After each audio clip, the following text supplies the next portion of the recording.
रमेश का गांव में ढाबा था। इस ढाबे को उसका पूरा परिवार संभालता था। उसकी पत्नी पराजक्ता और बेटी मीना खाना पकाया करते थे और वो और उसका बेटा शुभम ग्राहकों को संभाला करते थे। पर गांव में उनका ढाबा कुछ खास चल नहीं रहा था, इसीलिए रमेश परेशान था। प्राजक्ता, ऐसे कैसे चलेगा? हमारे गांव के ज्यादातर लोग शहर में चले गए हैं। दिन ब दिन हमारी आमदनी घटती जा रही है। अभी मीना की शादी के लिए भी पैसे इकट्ठे करने होंगे। आप फिक्र मत कीजिए, भगवान है, वो हमारी जरूर मदद करेंगे। हाँ, अब उनसे ही आशा है। हम तो अपनी पूरी कोशिश कर रहे हैं। रमेश और पराजक्ता की बातें उनके बेटे शुभम ने सुन ली और वो सोचने लगा। मुझे कुछ भी करके माँ पापा की मदद करनी होगी। और ऐसे ही सोचते सोचते वो चलते चलते नदी के किनारे आ गया। शुभम का गांव एक नदी के किनारे था और यही नदी उसके गांव को कई और गांव से जोड़ा करती थी। शुभम अपनी नाव में बैठ गया और चप्पू चलाने लगा। पापा बोल रहे थे कि हमारे गांव के अधिकतर लोग शहर जा चुके हैं, पर आसपास के गांव में तो लोग हैं ना। हम अपना खाना उन्हें बेच सकते हैं, पर कैसे? वो सोच ही रहा था कि तभी उसका ध्यान एक दूसरी नाव पर चाय बेच रहे आदमी पर गया। चाय ले लो, चाय चाय, बस 5 रुपए, चाय ले लो। काका, मुझे एक चाय देना। शुभम उस नाव के नजदीक गया और उसने देखा कि चाय वाले ने अपनी नाव में चूल्हा लगा रखा था और वहीं चाय बनाकर बेच रहा था। काका, ये तो आपने बहुत सही किया है। नाव पर चाय, कमाल है। पहले मैं भी दुकान में चाय बेचता था बेटा, पर इतनी आमदनी नहीं हो रही थी, तो सोचा नाव पर बेचूं और मेरा फैसला सही निकला। अब सुबह निकलता हूँ और एक गांव से दूसरे गांव दिन भर चाय बना बना कर बेचता रहता हूँ। धन्यवाद काका। किस लिए? मेरी मदद करने के लिए। शुभम ने नाव मोड़ ली और वापस अपने गांव पहुंच गया।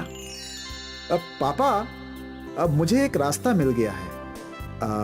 कैसा रास्ता बेटा? आमदनी बढ़ाने का। पापा, हम नाव पर खाना बेचेंगे। क्या? हाँ माँ, अभी मैं नदी पर गया था। वहाँ एक काका नाव पर चाय बेच रहे थे और वो बोल रहे थे कि दिन भर चाय बिकती रहती है उनकी। वो कभी इस गांव में तो कभी उस गांव में चाय बेचते रहते हैं। उनकी आमदनी भी कई गुना बढ़ गई है। पापा, हमें भी उन काका की तरह खाना नाव पर ही बेचना चाहिए। पर ये कैसे होगा? हो सकता है नाव पर छोटा गैस वाला स्टोव लगाकर लोगों को गरम गरम खाना मिलेगा और हम कई गांव में पहुंचकर अपनी आमदनी भी बढ़ा सकते हैं। वैसे आइडिया तो अच्छा है बेटा, हम कोशिश कर सकते हैं। बस कुछ चीजें खरीदनी पड़ेंगी। शुभम का आइडिया उसके पूरे परिवार को बहुत पसंद आया था। वो सब लोग नाव पर ढाबा खोलने के लिए तैयार थे।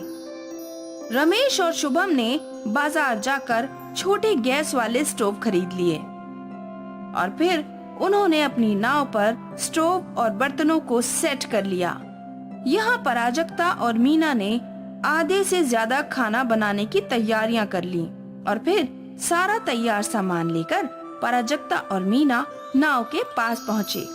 सभी ने भगवान से प्रार्थना की और अपनी नाव में निकल पड़े।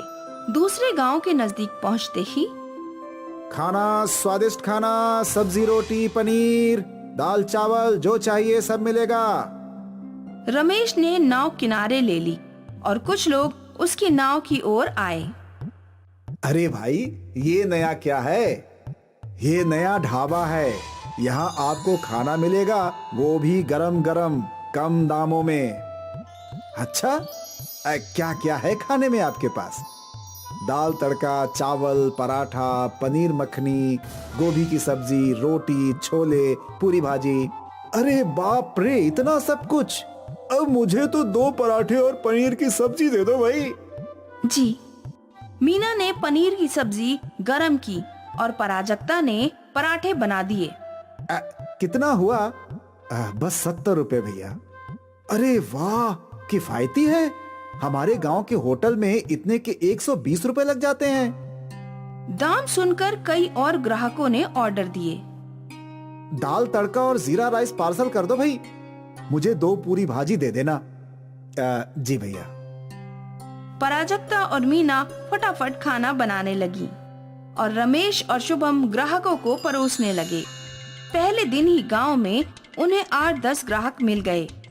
जब ग्राहक आना खत्म हुए तो रमेश ने नाव चलाना शुरू कर दिया। वो लोग अगले गांव रुके और यहाँ भी एक एक करके कई ग्राहकों ने उनसे खाना खरीदा और फिर उसके अगले गांव। ऐसा करते करते शाम तक रमेश का तैरता ढाबा 8 गांव में घूम चुका था। प्राजक्ता, आज एक दिन की कमाई 4000 रुपए हुई है। ये तो हमारे ढाबे पर हफ्ते भर में नहीं होती। हाँ शुभम, तुम्हारा ये आइडिया कमाल का है। अब से हम रोज ज्यादा खाना तैयार करके आएंगे। जी पापा, मुझे यही उम्मीद थी। अब हमें आदमियों की सोचने की जरूरत नहीं है। हमारी मेहनत को दिशा मिल गई है। हमें ऐसे ही मेहनत करना जारी रखना होगा। हाँ। फिर क्या था, रमेश का परिवार रोज कड़ी मेहनत करने लगा। वो लोग नाव से गांव-गांव घूमकर खाना बेचने लगे। सभी खुश थे, लेकिन उनकी ये प्रगति रमेश के गांव में रह रहे भानु से देखी नहीं गई। भानु रमेश से जलता था। मुझे इस रमेश का कुछ न कुछ करना ही चाहिए, वरना ये मुझसे भी ज्यादा पैसे कमाएगा। मैं ऐसा होने नहीं दूंगा। रात के अंधेरे में भानु ने रमेश की नाव तोड़ दी। अब देखता हूँ तुम लोग कैसे नाव पर खाना बेचते हो। रमेश और उसका परिवार जब नदी किनारे पहुंचा तो अपनी नाव की ये हालत देखकर परेशान हो जाते हैं। अब हम क्या करेंगे पापा? नाव तो बिल्कुल टूट चुकी है। अरे हम इतना सारा खाना कहाँ बेचेंगे?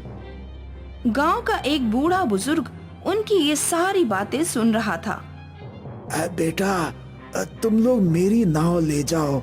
मैंने तुम सबकी मेहनत देखी है और तुम्हारी वजह से कई लोगों को अच्छा खाना भी मिलता है। ये अच्छा काम रुकना नहीं चाहिए। तुम जब तक चाहो मेरी नाव इस्तेमाल कर सकते हो।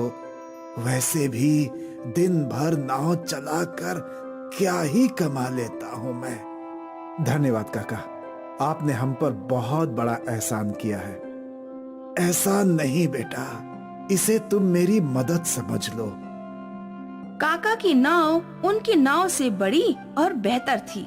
शुभम और रमेश ने उस बड़ी नाव में गैस स्टोव लगाया और ढेर सारा तैयार खाना भी रख लिया और फिर वो लोग निकल पड़े। रोज की तरह वो लोग अलग अलग गांव में रुककर खाना बेचने लगे। ग्राहक बढ़ गए थे और उनकी आमदनी भी। शाम के समय वो लोग अपने गांव लौटे और रमेश उस बूढ़े आदमी के घर गया। काका, आज आपकी वजह से मैं खाना बेच पाया। आपकी दया के लिए शुक्रिया। इसे कबूल कीजिए। हमारी कमाई बहुत अच्छी हुई है और उसके आप भी हकदार हैं काका। पहली बार कोई मुझे नाव नहीं चलाने के पैसे दे रहा है। 40 सालों से बस नाव चलाकर ही पैसे कमाता आया हूँ। अब बुढ़ा हो चुका हूँ, शरीर साथ नहीं दे रहा है। सोच रहा था कि नाव बेच ही दूं। नहीं काका, आपको नाव बेचने की जरूरत नहीं है।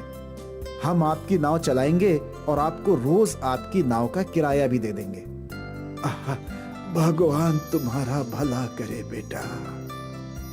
बूढ़े आदमी ने रमेश को नाव देकर उसकी मदद की और रमेश ने बूढ़े आदमी को रोज किराया देने की बात करके उनकी मदद की और यूं ही ये मदद का सिलसिला चलता रहा। और शायद इसी अच्छाई की वजह से दिन ब दिन रमेश के तैरते ढाबे की आमदनी बढ़ती जा रही थी। और ये देखकर भानु तिलमिला गया। वो रमेश का बुरा करना चाहता था, पर अनजाने में उसने ही रमेश का भला कर दिया। 1 साल बाद रमेश ने अपनी बेटी मीना की शादी भी बड़ी धूमधाम से करवा दी और भानु अब भी रमेश को देखकर जलता भुनता रहता। रमेश और उसके परिवार की मेहनत रंग लाई।